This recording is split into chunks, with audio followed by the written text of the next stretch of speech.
Est-ce que tout le monde a déposé son sac à dos? Oui. Je vais prendre le mien. OK. Puis j'ai besoin de mes feuilles puis ma télécommande. Puis j'ai besoin du... Oui, voilà. Parfait. OK. Qu'est-ce que Jésus a dit à l'homme qui était sourd et muet en araméen? Ephata. Là, laissez répondre les enfants quand même. Ephata, ça veut dire quoi? Ouvre-toi. C'est remarquable qu'il ait dit, il n'a pas dit que tes oreilles s'ouvrent, que ta langue se délie. Il a dit ouvre-toi. Ça veut dire tout ton être, que tout ton être s'ouvre. Et la vie de cet homme a été changée. Non seulement il s'est mis à entendre et à parler, il a rencontré Jésus et toute sa vie, il s'est ouvert à la personne de Jésus et toute sa vie a changé. À la fin, là, il se met à en parler à tout le monde. Ouvre-toi. Ça, c'est la mission de l'Église qui a à dire au monde, ouvre-toi à la présence de Dieu, à la présence de Jésus dans ta vie et toute ta vie va être transformée. Puis c'est aussi nous, on est aussi l'homme sourd et muet qui a à faire l'expérience de Jésus qui nous ouvre totalement à l'amour de Dieu et à l'amour des autres. OK. Là, j'ai besoin de quelqu'un qui sache lire. Venez ici. Oui. C'est Raphaël? OK. Qu'est-ce qui est écrit ici? Patrice Bergeron. Attends, je vais t'amplifier. Patrice Bergeron. OK. Et si tu retournes, il est écrit quelque chose derrière. Peux-tu le lire à voix haute? Sac à dos du parfait petit curé. Sac à dos du parfait petit curé. Parfait, merci. Patrice Bergeron, c'est qui? C'est moi. OK. C'est un sac à dos? Un sac à dos de qui? Là, je vais... Excusez-moi. Ça fait longtemps que je n'ai pas fait ça. OK. Sac à dos de qui? Du parfait petit curé. OK. Je suis curé, ça c'est vrai. Je suis Patrice, ça c'est vrai. Je suis petit, ça c'est vrai. Parfait, ça c'est pas vrai. Qui est parfait? Levez la main ceux qui sont parfaits. Ah ben Vincent, t'es chanceux. Qui est parfait? Jésus. Dieu est parfait, Jésus est parfait. Donc, si ça, c'est le sac à dos du parfait petit curé, vous allez voir que ce qui le rend parfait, c'est Dieu. C'est l'action de Dieu. On va aller voir ce qu'il y a là-dedans. Vous allez être déçus parce qu'il n'y a pas grand-chose. Parce que pour être un curé le plus parfait possible, il faut dépendre entièrement de Dieu. Alors, je vous épargne les effets d'hygiène qu'il y a là-dedans. Je ne parle pas de l'hygiène corporelle. J'espère que je ne sens pas trop mauvais. Ou d'hygiène spirituelle. Parce qu'évidemment, il y a des choses là-dedans qui servent à un curé dans sa vie spirituelle. Un curé qui ne prie pas, il ne porte pas des bons fruits. Son ministère n'est pas fécond. Donc, dans mon sac à dos, il y a certainement la parole de Dieu, il y a certainement la prière du bréviaire, la prière du chapelet, toutes sortes de prières. Donc, il faut qu'un curé soit connecté avec son Dieu s'il veut parler de Dieu puis faire rencontrer Dieu à sa communauté. Donc, il y a des objets d'hygiène spirituelle. Qu'est-ce qu'il y a d'autre? Je vous dis, vous allez être déçus. Je vais le sortir tout de suite. Qu'est-ce que c'est? Une baguette. Ça sert à quoi, une baguette? À plus.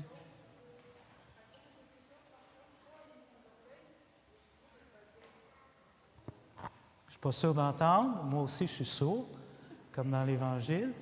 Mais ça sert à plusieurs choses. Ça, c'est peut-être une baguette pour taper du tambour. Mais ça a un autre usage. Là, j'ai perdu ma télécommande. Bon.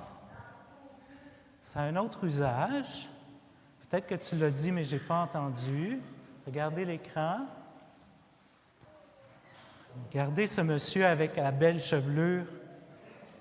C'est un chef d'orchestre. Qu'est-ce qu'il a à la main? Une baguette. Et pourquoi la baguette? Pour diriger qui? Les musiciens de l'orchestre. Voilà. Un bon curé, c'est pas celui qui joue de tous les instruments. Un bon curé, c'est pas celui qui fait tout. C'est celui qui s'assure de diriger afin que tous les membres de l'orchestre jouent la meilleure chose possible, jouent leur rôle. OK? C'est pour ça que j'ai mis une baguette dans mon sac de parfait curé. Qu'est-ce qu'il y a d'autre? Est-ce qu'il y en a qui savent lire la musique ici? Venez. Toi, je veux dire ton nom, puis je ne le sais plus. Ton nom? Simone, oui. Simone. OK. Qu'est-ce qui est écrit ici? Qu'est-ce que c'est? Tout ça, qu'est-ce que c'est? Déporté, donc une partition. OK. Est-ce que tu serais capable de... Tu joues de quel instrument? Tu joues du piano. Si je te donne ça, tu pourrais me jouer ça? Non, parce qu'il n'y a pas de notes. Je vous montre de près de quoi ça a l'air. Évidemment, cette partition, elle porte un nom. Elle s'appelle comment? La symphonie pastorale. Voilà. Et il n'y a pas de notes parce que le curé qui dirige un orchestre doit faire jouer les musiciens une symphonie pastorale qu'on écrit, qu'on compose au fur et à mesure. OK. C'est qui a composé les paroles, Simone? L'Évangile. Les paroles de la symphonie pastorale sont les paroles de l'Évangile. C'est ça qu'on a prêché, la bonne nouvelle du salut en Jésus. Et qui compose la musique, Simone? Le Saint-Esprit va composer la musique. Merci, Simone. Alors voilà. Et dans un orchestre symphonique, il y a plusieurs types d'instruments de musique. Pour ceux qui ne l'ont pas vu, là, le Saint-Esprit et les paroles de l'Évangile, qu'on va écrire cette année au fur et à mesure. Dans un orchestre symphonique, il y a différents types d'instruments de musique. Pouvez-vous m'en nommer? Oui?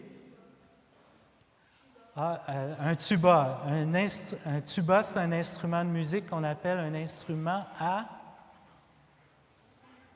Un cuivre, oui. Puis un instrument à vent de cuivre. Qu'est-ce qu'il y a d'autre comme sorte d'instrument, Jérémie? Bref. Piano, c'est un instrument à quoi? Oui et non. C'est un instrument à cordes frappées, tu as raison. Qu'est-ce qu'il y a d'autre comme instrument de musique? Les violons, donc c'est des instruments à cordes frottées. Il y a des instruments, on l'a dit tantôt, Niello en joue, des instruments, les percussions. Donc, vous voyez, il y a des instruments à cordes, à vent, à percussion, il y a toutes sortes d'instruments. Est-ce qu'on va demander à un clarinettiste de jouer de la guitare? Non. Ça ne sera pas beau. Il ne sait pas jouer de la guitare, il sait jouer de la clarinette. Si on lui fait jouer de la clarinette, ça va être bon. Oui. Quoi? Octobasse? C'est la grande contrebasse? Oui, mais ça, il n'y a pas grand monde qui sait jouer de ça, je pense. Hein? Oui? La guitare, oui, on en a une. Paul joue aujourd'hui. OK, laissez faire les instruments de musique, là. Je veux dire que dans la symphonie qu'on va composer ensemble cette année La symphonie, elle s'appelle comment? Symphonie pastorale. Qui est le compositeur? Le Saint-Esprit. Qui sont les joueurs de musique? Les musiciens, c'est qui? Tout le monde. Est-ce que tout le monde sait jouer des mêmes sortes d'instruments? Non, il faut y aller selon notre qualification. OK.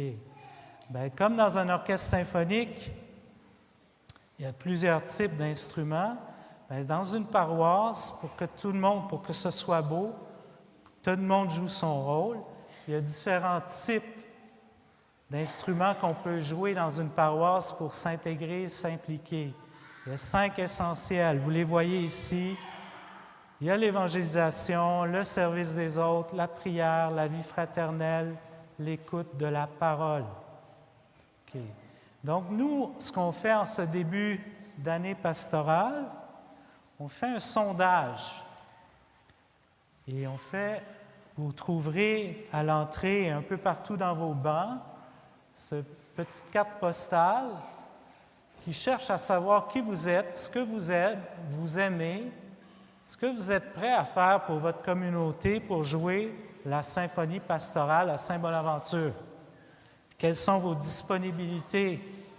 Alors, on vous invite tout au long du mois de septembre à prendre ça, à remplir ça, si vous voulez, puis à le déposer. Il y a derrière une boîte bleue, comme une boîte aux lettres bleues. Ça sera au presbytère, au bureau, mais ça sera à l'église à chaque dimanche. Déposez ça là-dedans.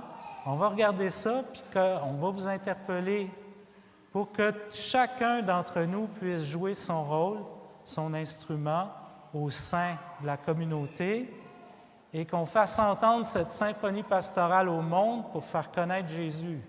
C'est ça le but d'une paroisse, faire connaître Jésus. Ça passe par la prière, ça passe par notre fraternité, ça passe par la catéchèse, ça passe par Alpha puis l'évangélisation, ça passe par le service des autres. Alors, je pense que vous avez compris. Chacun peut jouer notre rôle. Vous avez ce sondage qui continuera tout au long du mois de septembre. D'accord? OK. Bien, merci d'avoir partagé avec moi l'Évangile. Je vous invite à retourner à votre place parce que là, il faut faire de la place pour d'autres types de personnes qui jouent une partition importante, une partie de la partition importante dans notre communauté. Merci.